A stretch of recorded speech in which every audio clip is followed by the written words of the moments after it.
A Organização Mundial de Saúde, a OMS, está em alerta. Mas por que, Wilson? Por causa da nova cepa do vírus da doença Mpox. Isso porque a taxa de mortalidade dessa nova variante pode ser 10 vezes maior do que as outras. Esse é o assunto do Explica Pra Gente de hoje, com a médica infectologista, doutora Luciana Pacheco, e está no ar.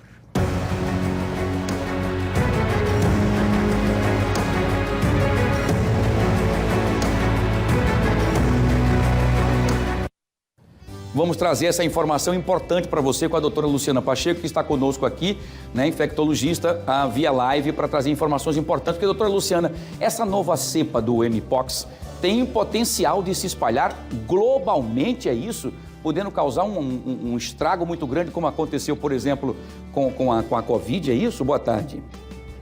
Boa tarde, Wilson. Boa tarde a todos os telespectadores.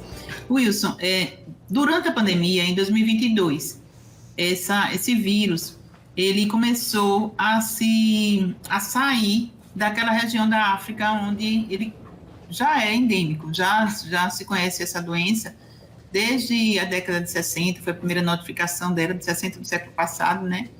E lá na África é endêmico, então, mas era uma doença que a gente chama de zoonose, uma doença de animais que podem atingir o homem. Em 2022, a doença saiu daquela região da África, o Congo, que novamente vive hoje um surto grande, então saiu daquela região e atingiu pessoas na Europa, ali naquela parte sul da Europa, onde tem fronteira, né, vamos dizer assim, com o mar Mediterrâneo e com a África, e saiu dali e foi para os Estados Unidos, foi para algumas outras regiões, inclusive o Brasil. Isso em 2022. Mas o vírus parece ter realmente modificado sua cepa, e a gente viu isso acontecer na Covid, né? Várias cepas se modificando ao longo da pandemia.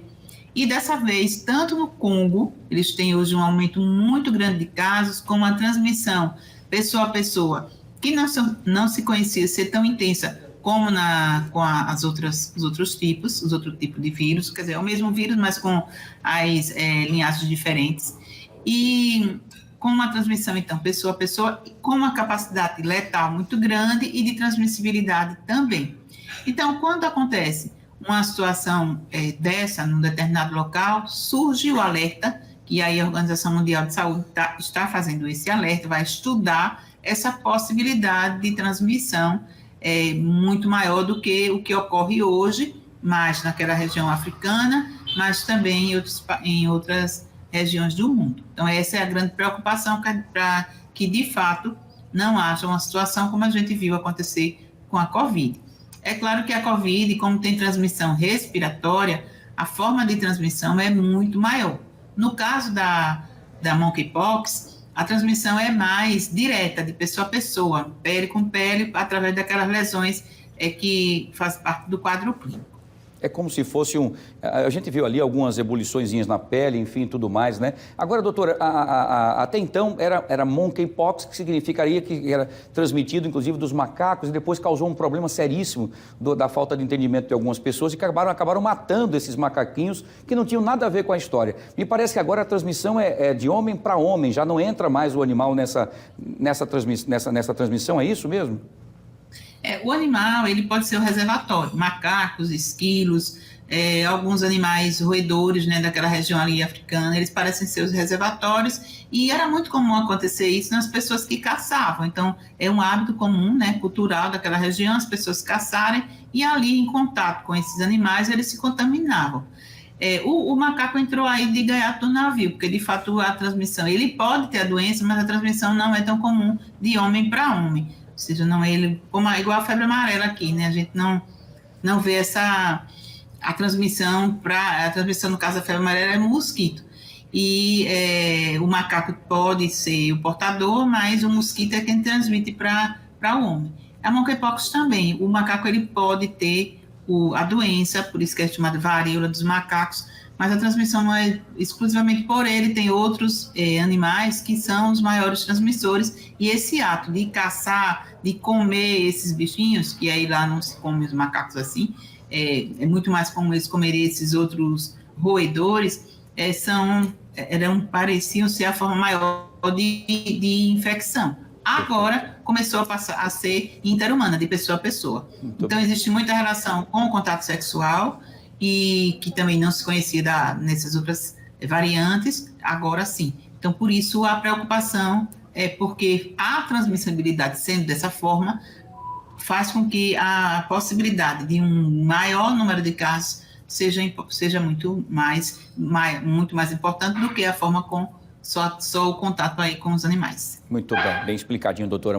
Mais uma vez, muito obrigado. Vamos ver as perguntas de quem quer participar conosco aqui no nosso Explica Pra Gente com a doutora Luciana Pacheco. Primeira pergunta é da Eliane Silva, doutora. Ela pergunta, doutora Luciana, quais os sintomas da Mpox?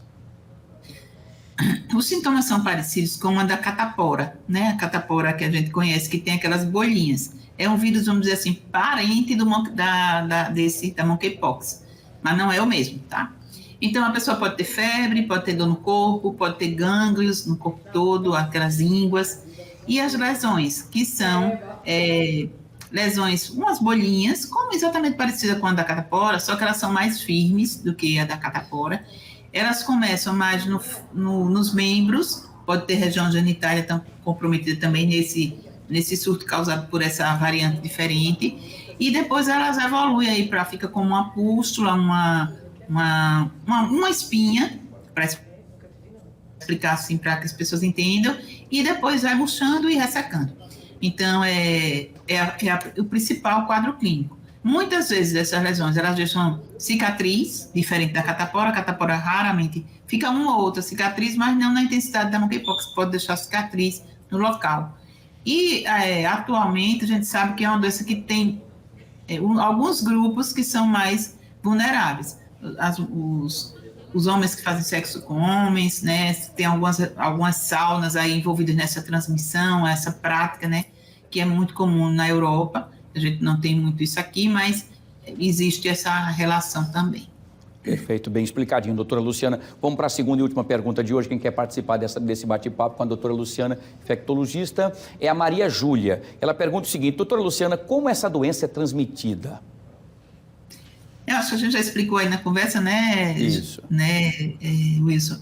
Mas é exatamente isso. A transmissão é pelo contato, principalmente, né? Pode ser ter até transmissão aérea, mas é mais rara e é pelo contato com aquela bolinha. Então, a pessoa que está doente, ela precisa ficar isolada, né? É uma doença que precisa desse isolamento, justamente para não passar aquela bolinha. Ela é rica em partículas virais.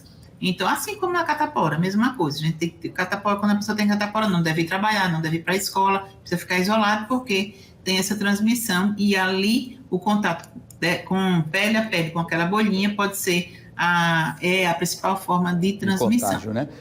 Agora, doutora, a principal forma de contágio. Veja que tem muitas pessoas com dúvidas, isso é muito importante a nossa prestação de serviço e a senhora aqui faz um papel brilhante com isso. Que é o seguinte, muita gente perguntando agora, várias perguntas nesse mesmo sentido que eu vou fazer agora, que é o seguinte, querem saber se o tratamento dessas bolinhas devem ser o mesmo tratamento dado para a catapora ou só simplesmente os sintomas. Por exemplo, o que é que se coloca para evitar, por exemplo, que você vê que ela tem ali uma massinha purulenta, né? Enfim, tudo mais. Tem alguma coisa que possa ser feita para amenizar essa situação que nós estamos vendo aí? Ou como a catapora? Deixar que ela sozinha vá secando ali, você não coça, não mexe, para não deixar mais marcas? Wilson, na catapora, existem algumas situações assim que, de maneira geral, as pessoas não sabem, mas quando a gente é especialista, a gente pode tratar com algum antiviral. Não é todo mundo que faz uso desse antiviral. Mas os imunodeprimidos, por exemplo, as pessoas que têm câncer, que têm alguma doença que baixa a sua imunidade, se ela tiver catapora, o prognóstico é ruim, é uma doença que pode ter uma gravidade grande nessas pessoas, a simples catapora. Então, tem indicação da gente usar alguns antivirais específicos para isso e a gente faz uso disso. Geralmente, no adulto com catapora, a gente também faz uso do antiviral, porque o adulto com catapora ele tem uma evolução, um desenvolvimento da doença de uma forma muito mais intensa do que na criança, do que no adolescente. Mas aí tem esse antiviral. Mas não é o mesmo antiviral que a gente usa para tratar a monkeypox. Existem alguns antivirais já. É uma doença que é uma doença de notificação, a gente precisa comunicar às agências de vigilância, né, no Brasil, nos estados, E a partir daí, então, é um paciente que muitas vezes precisa ficar internado, senão ele vai precisar ser acompanhado de perto. E existe esses antivirais também, que são recentes. Na África já se usam há algum tempo, mas aqui no Brasil não. E também tem vacina, mas que também é restrita para alguns grupos. Então, não vai ser a população toda que vai receber, como não acontece em nenhum lugar do mundo, assim, todo mundo tem acesso. É grupo restrito, aquelas pessoas que são mais vulneráveis a desenvolver a doença. Perfeito. Doutora, mais uma vez, uma aula para todos nós aqui, para entendermos como é que funciona tudo isso. Doutora Luciana, mais uma vez, muito obrigado. Uma excelente semana para a senhora e até a próxima, se Deus quiser, com muita saúde. Boa tarde. Boa tarde, Wilson. Só para, assim, não deixar a dúvida, a doença pode evoluir sem tratamento e a pessoa ficar curada, mas em alguns grupos ela pode ter uma evolução mais complicada, né, como a gente está vendo esse índice aí de letalidade com essa nova variante, e por isso a preocupação do Ministério, da Organização Mundial de Saúde, do Ministério da Saúde também, por conta disso. Então, precisar ser produzido muito mais medicamento, também muito mais vacina, por isso esse alerta, para que as pessoas prestem atenção. Eu vi a matéria inicial aí com o ambulatório do viajante, né? Porque se você vai viajar, por exemplo, ao Congo, é preciso prestar atenção que lá tem essa doença e as pessoas tomarem as medidas de prevenção ou até adiarem a viagem nesse momento. Às vezes a gente não consegue, a viagem a trabalho, a gente precisa ir, mas precisa ser alertado e se prevenir com as medidas orientadas lá pelo pessoal do ambulatório.